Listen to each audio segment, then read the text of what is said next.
celebrating my third wedding anniversary, but this year David is not by my side. Why? Because he's been on a solo work assignment for the past 6 months. If he can't come home because of work, then I'll surprise him by going to see him. I'll dress up real special. But what I saw at David's place of assignment was him entering an apartment with a woman I've never seen before. I can't believe this. How could he cheat on me like this? Is this who he really is? Well, 2 can play that game.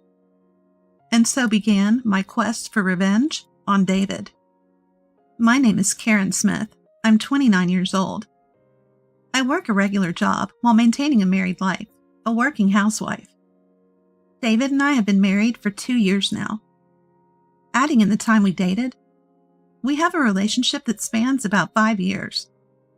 We met through mutual friends during my first year in the workforce. One of my college buddies worked at the same company as David, and we happened to run into each other at a pub. I was alone. They were having a drink with colleagues. A friend noticed me and invited me to join, and that's how it all began. From there, David and I started exchanging contact information and texting. At the time, my head was full of work. I couldn't imagine dating anyone. Apparently, David felt the same way. Whenever we had free time, we'd meet at a pub and vent to each other. Listen, David, my boss got mad at me today for the dumbest reason. Oh man, I totally get it. They act like they told you something when they never did. Exactly. If you're telling me to do something I don't know about, at least explain it to me. Yeah, you're telling me. Well, let's just drink for now. Sounds good. Tomorrow's a day off. Let's hop to a few places tonight. Our relationship was like a friendship or sibling bond. David became increasingly important to me. After about 2 years of knowing him, I think I've fallen for you, Karen. We were at our usual pub, trying to sober up on a park bench, when David suddenly said this. Caught off guard, my voice wavered. What? Even though it was winter, I felt hot. Apparently, David felt the same way. His face, illuminated by the moonlight, had a faint blush, and I knew it wasn't because of the alcohol. Seeing my confusion, David continued. Karen, will you be my girlfriend? Are you sure about me? Yes, it's you that I want, Karen. We're like best friends who can talk about anything and care for each other. I think you're the only one I can have that kind of relationship with. David! And so, a romantic relationship began. It felt more like a friendship than a romance, but it was happiness nonetheless. Fast forward 6 months, and we were approaching our 3rd wedding anniversary. For the last 2 anniversaries, we reserved a restaurant, had a delightful dinner, and came home to eat cake. We could either continue the same tradition this year or try something new. Even though the date was half a year away, I couldn't stop thinking about it. Then one day, I had just gotten home and was preparing dinner while waiting for David. About an hour later, David came back. I was frying chicken, so I couldn't leave the kitchen, but I yelled, "Welcome home!" But there was no reply from David. I had definitely heard the front door, and usually he would say, "I'm home." Puzzled, I turned off the stove and went to the entrance. David was standing there, looking downcast. Confused, I spoke to David. David, what's wrong? Are you not feeling well? No, it's not that. Then what's going on? You look really down. Something came up at work today. Did something go wrong with his job? With that thought, I casually asked, "What did they say?" David, still looking glum, finally spoke. I have to go on a solo assignment to New Orleans starting next month. What? The guy who was supposed to go had to quit because of family reasons, so they want me to go instead. You're kidding. Why so suddenly? And New Orleans is so far away. I'm really sorry, but there's a promotion involved, and I couldn't say no. Are you serious? According to David, it was difficult to turn down the assignment given the circumstances. It was only for 6 months, and considering his future, the promotion was important. But was it normal for a husband to decide on such a thing without consulting his wife? Despite several attempts to discuss it with David, the result remained the same. I also had my job, so I couldn't go with David to New Orleans. I reluctantly agreed to live separately for 6 months. Let's celebrate our wedding anniversary when I come back. With that promise, David's life on assignment began. 2 months later. At first, it was lonely without him, but I gradually got used to life alone. Our daily routine became evening phone calls to share updates about our day. That evening, as usual, I dialed his number at 9 p.m., but for some reason, David didn't answer. He usually picks up within a few rings. A wave of anxiety hit me. I texted him but got no reply. Getting worried, I kept calling him over and over. Finally, on the 6th or so try, David answered. Karen, what's up?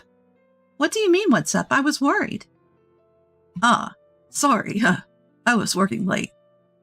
Working late? I thought your company doesn't do overtime. Huh? Oh, well, I've gotten used to things, so I'm choosing to stay late. Don't want my performance to slip. I see. Must be tough. So I hate to say it, but I may not be able to call as often. I want to hit the hay as soon as I get home.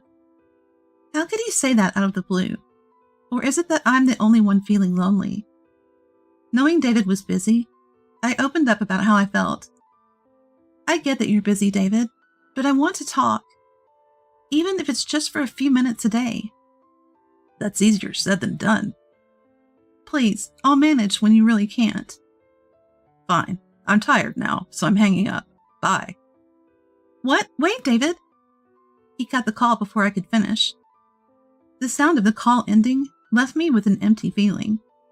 What's gotten into David? We promised to talk daily before his assignment started. And his recent behavior was distant. Is talking to me that much of a burden? I started to feel it was my fault for his lackluster response. It was already hard not being able to see him, and now we couldn't even talk? The loneliness was piling up. Time flew, and it had been 5 months since David left for New Orleans. Our wedding anniversary was fast approaching, but the state of our relationship was far from marital. We barely texted, let alone talked on the phone. Even if I responded quickly, David would take days to reply. I just want to hear your voice over the phone, even if it's brief. Despite my plea, he stubbornly insisted he was too busy. The mood wasn't right for discussing our anniversary, and our conversations became increasingly superficial. Our anniversary was just 3 days away.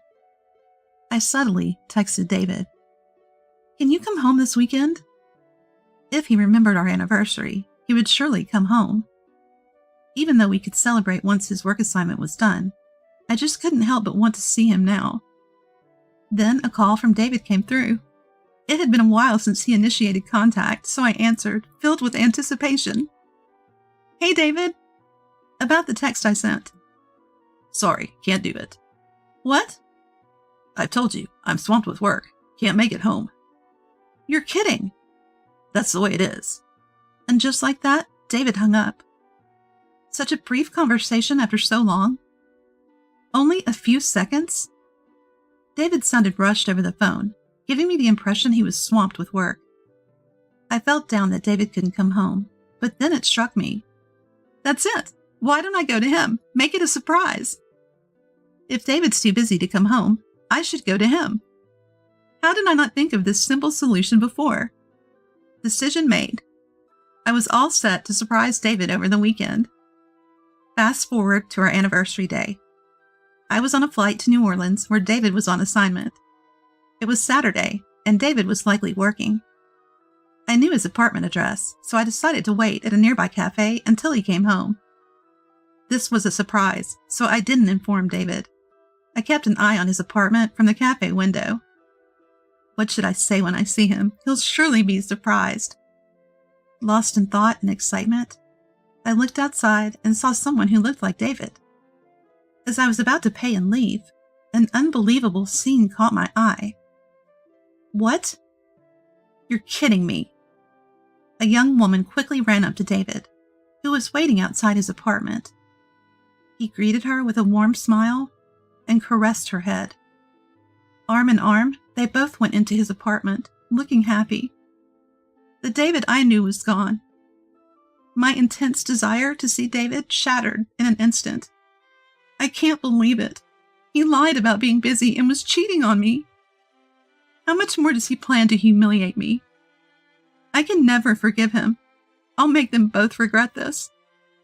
Any remaining love for David evaporated, replaced by a thirst for revenge.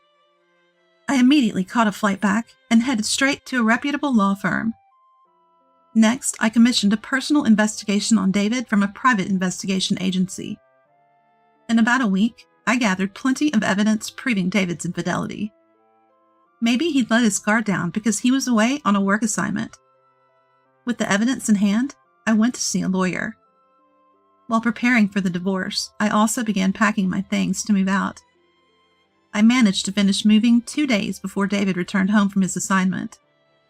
Since the apartment we lived in was originally in my name from my single days, I ended the lease when I moved. And finally, the day David was to return home arrived. After dinner, I was thinking it should be any moment now when, as expected, the phone rang. Taking a deep breath, I answered. David immediately started yelling. Hey, Karen! What the hell is going on here? What do you mean? Don't play dumb. Why are so many things missing from the house? Even the appliances are almost all gone. Well, that's because I moved them to my new place. What? New place? David seemed unable to grasp the situation, raising his voice. What do you mean? So I kindly explained. I moved out because I don't want to be your wife anymore. What? What are you saying? I just got back from my work assignment. That work assignment? Must have been fun. Cheating behind my back, huh? The moment I said cheating, David started to stammer. Thinking he could somehow talk his way out of it, he fired back. What are you talking about? Cheating? I would never do such a thing. But you did, right? No, I didn't. Are you still holding a grudge because I couldn't keep in touch due to work? It couldn't be helped. I really was busy. I was working even on my days off. Wow, you're good at lying. I saw it, you know. Saw what? I saw you going into an apartment with a young woman at your work assignment location. What? David probably hasn't fully comprehended my words. No way. I would never cheat, he muttered as if talking to himself. That's when I sent all the photographic evidence of his infidelity to his phone. So, can you still say you weren't cheating after seeing what I just sent? What is this? I hired a private investigation agency after I found out you were cheating. Can't believe I got this much evidence in just a week's personal investigation. You must have felt really secure during your assignment, huh? No, this isn't what it looks like. Confronted with the evidence, David was visibly shaken. Even while panicking, he insisted. It's not cheating. She's just a junior colleague. But of course, all his claims were nothing but lies. The private investigator's photos made it pretty clear. There were shots of them kissing in public and walking arm in arm like a couple. So there's no way out for David now. The more he tries to explain, the more credible the evidence becomes. It seems like David doesn't realize he's digging his own grave. I was just helping out a junior colleague. She's like a sister to me. I only love Karen. His ridiculous excuses make me more disappointed than angry. I had enough and said point blank, "Stop it, David. It's pretty obvious you're cheating." No, you've got it all wrong. She's just a colleague.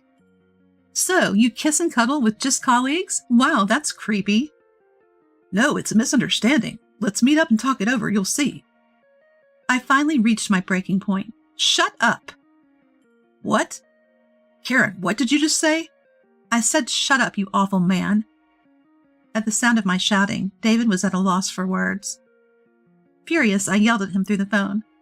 You think your pathetic excuses will fly?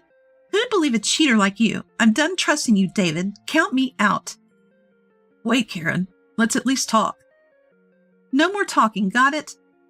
I'll make sure you and your affair partner pay every dime in the divorce settlement. And I'm telling both our families and your workplace, prepare for your life to be over. I hung up, without waiting for David's reply. Deleted his contact information, cutting him off completely. After that, I divorced David. I took legal action, demanding a lump sum payment for damages in the divorce trial. Apparently, David emptied nearly his entire savings, and his affair partner went into debt to pay. This led to a big fight between them, and they broke up. Or rather, David got dumped. After the divorce was finalized, I reported everything to both families and their employer. Since the affair partner was a junior colleague from David's remote workplace, they both got fired. His finances drained, relationship ruined, and now jobless. David's chances of recovery seem slim. He sought financial aid from his family, but they disowned him upon learning about his cheating. It's pitiful, really. But not like he deserves any sympathy. As for me, I've moved on, living a fulfilling life in a new home. My job is going as well as ever, and I spend my free weekends engrossed in my newfound hobby of crafting. Being alone doesn't feel lonely anymore. I plan to use my time joyfully, living life for myself.